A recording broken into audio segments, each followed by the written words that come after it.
Keluarganya dirampok, penggawa Man City Joao Cancelo menderita luka memar. Pemain Manchester City Joao Cancelo mengalami luka dan memar di sekitar mata kanannya setelah diserang oleh 4 orang kawanan perampok pada Kamis 30 Desember malam waktu setempat. Diketahui Joao dan keluarganya tinggal di Inggris sejak pemain berusia 27 tahun tersebut diboyong ke Etihad Stadium. Sejumlah perhiasan raib digondol para perampok. Bek Portugal mengatakan dalam sebuah postingan di Instagram story bahwa dia melong sambil melindungi keluarganya. Joao memang memiliki seorang putri berusia 2 tahun bernama Alicia dengan pasangannya Daniela Machado. Sayangnya hari ini saya diserang oleh 4 pengecut yang menyakiti saya dan mencoba menyakiti keluarga saya. Ketika Anda menunjuk perlawanan, inilah yang terjadi. Mereka berhasil mengambil semua perhiasan saya dan meninggalkan saya dengan wajah saya dengan keadaan ini. Saya tidak tahu bagaimana ada orang dengan kekejaman seperti itu. Yang paling penting bagi saya adalah keluarga saya, dan untungnya mereka semua baik-baik saja. Dan saya setelah banyak rintangan dalam hidup saya, ini hanya satu lagi yang akan saya atasi, tegas dan kuat seperti biasa. Terkait insiden ini, Manchester City pun langsung bergerak cepat memberikan bantuan kepada anak asuh Pep Guardiola. Kini pelaku masih dalam pengejaran aparat setempat, di mana sejumlah bukti sedang dikumpulkan untuk menangkap kawanan perampok tersebut.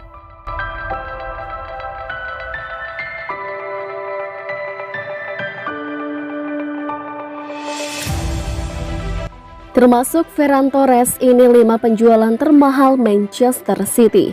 5. Alvaro Negredo. Alvaro Negredo datang ke Manchester City pada tahun 2013. Ketika itu bomber asal Spanyol diboyong dari Sevilla seharga 20 juta euro. Namun Negredo dipinjamkan ke Valencia pada berikutnya.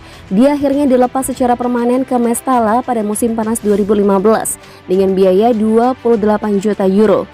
4. Sean Wright-Phillips. Sean Wright-Phillips berasal dari Akademi Manchester City. Winger asal Inggris itu mendapatkan kesempatan promosi ke tim utama pada tahun 1999.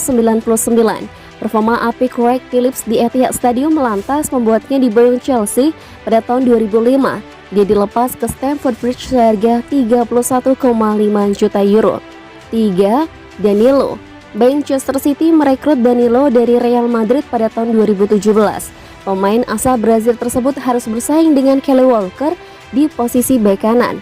Pada tahun 2019, Manchester City melepas Danilo ke Juventus. Dari kepindahannya Danilo ke Turin, dia Citizen mendapatkan 37 juta euro plus Joao Cancelo. 2. Ferran Torres. Ferran Torres tidak bisa tampil maksimal membela Manchester City pada musim ini. Dia diganggu cedera retak kaki yang membuatnya absen sejak akhir September. Torres akhirnya meninggalkan Etihad Stadium dan bergabung dengan Barcelona pada pertengahan musim ini. Dia merapat ke Camp Nou dengan biaya transfer sebesar 55 juta euro. 1. Leroy Sané. Manchester City mendatangkan Leroy Sané pada tahun 2016 dari Schalke. The Citizen merogoh kocek hingga 30 juta euro untuk memboyong Sané ke Etihad Stadium. Namun kebersamaan Sané bersama Man City berakhir pada tahun 2020. Sané dilepas ke Bayern Munich seharga 60 juta euro.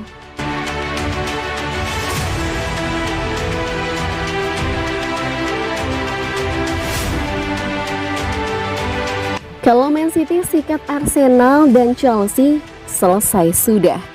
Manchester City sudah menjauh dari para rival terdekatnya. Jika bisa meneruskan laju bagus saat melawan Arsenal dan Chelsea, persaingan diyakini sudah selesai. The Citizen kini memimpin dengan 50 poin dari 20 pertandingan, unggul 8 poin dari Chelsea di posisi kedua, sementara Liverpool berjarak 9 poin di posisi 3 dengan 1 simpanan laga tunda. Manajer Man City Pep Guardiola menegaskan persaingan masih jauh dari berakhir. Masih ada 18 pekan lagi untuk ditempuh dan Chelsea, Liverpool disebutnya punya kualitas untuk mengejar kapanpun. Penyerang legendaris Inggris Alan Shearer percaya Man City akan sangat sulit dikejar, terutama jika melibas Arsenal dan Chelsea di 2 laga berikutnya.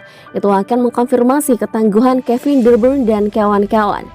Selain merangkai 10 kemenangan beruntun, Manchester City dalam rentang yang sama menunjukkan sulit dibobol. Mereka hanya kemasukan 6 gol dalam periode itu, sementara bikin 31 gol. Makin sulit dibobol, makin kecil pula kemungkinan Manchester City kehilangan poin. Yang impresif adalah catatan gol yang mereka buat. Tapi selain saat melawan Leicester di Boxing Day, mereka juga nggak pernah kebobolan, yang mana akan sangat menyulitkan Chelsea dan Liverpool kembali ke persaingan. Khususnya jika Anda melihat kedua pertandingan berikutnya City. Kalau mereka menang, persaingan kurang lebih sudah berakhir.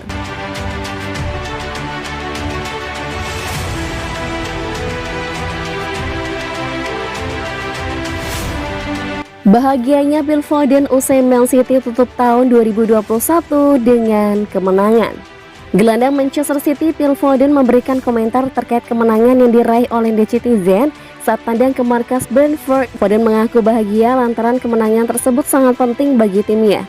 Manchester City berhasil menutup tahun 2021 dengan kemenangan yang sangat penting. Pasalnya pada saat tandang ke markas Brentford di Community Stadium, The Citizen mampu meraih kemenangan dengan skor tipis 1-0. Adapun satu-satunya gol kemenangan City pada pertandingan tersebut dicetak oleh Phil Foden. Sesaat setelah laga usai, Foden lantas memberikan komentarnya terkait kemenangan tersebut. Foden mengaku sangat bahagia lantaran kemenangan atas derby sangat penting bagi timnya. Ini merupakan kemenangan yang sangat penting. Mereka membuat pertandingan ini sangat sulit. Mereka tim yang mengandalkan fisik terlebih eksekusi bola-bola matinya juga sangat berbahaya. Sehingga kami harus bekerja keras hingga peluit akhir. Saya bangga karena tim melakukan pekerjaan dengan baik. Selama periode Natal, Anda tak bisa melepaskan kaki dari pedal gas. Anda harus terus melaju dan tetap fokus seperti yang dilakukan oleh tim. Anda bisa melihat sendiri kami bisa mengamankan banyak poin. Ini merupakan liga paling menantang di dunia. Dan itu menunjukkan bahwa Anda bisa kehilangan poin kapan saja. Tapi kami mampu menjaga fokus dan bermain sangat baik. Jadi saya sangat bangga.